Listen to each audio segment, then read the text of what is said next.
Okay, so had a problem again, and this one is just for Tatum. So hey Tatum. Let's see. Yeah, I don't think you were too late. You're fine.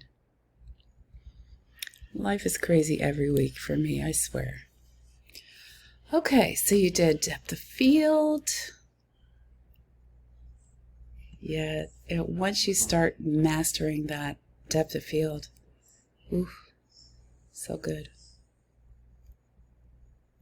And so, let's see, 380 is your first favorite, 70 your second favorite. And then shutter speed.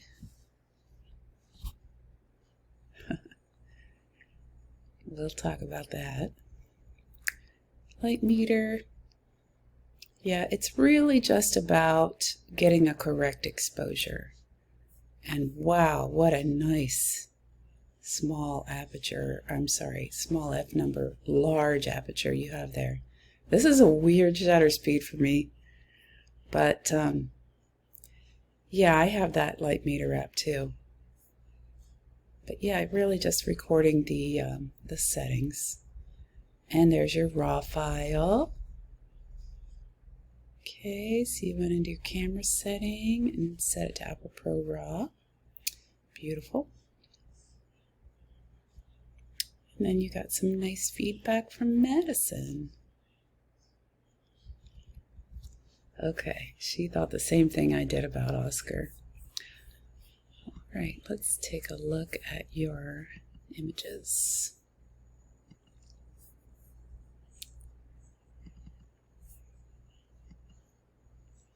Okay, so this one that was your second favorite depth of field photo.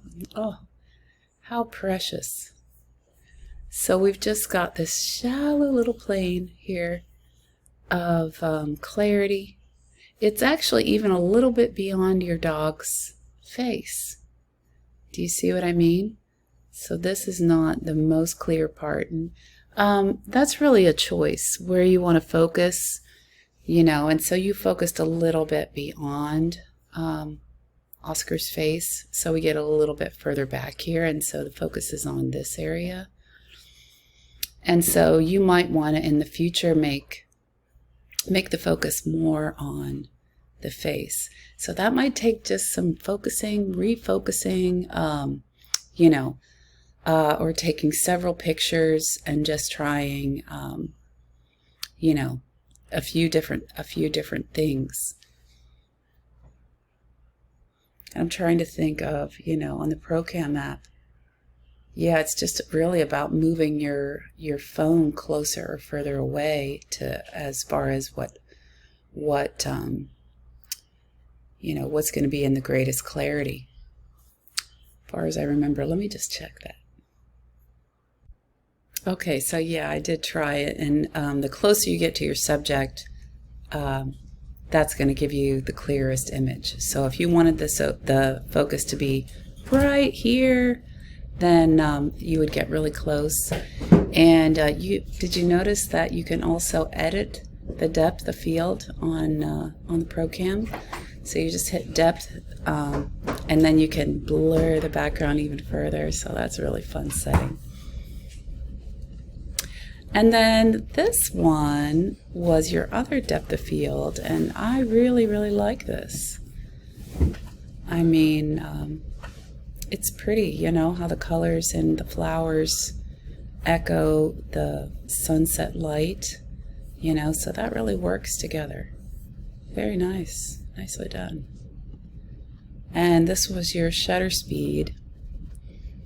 And you definitely captured your dog in motion.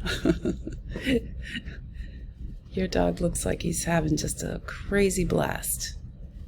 Good times, running hard.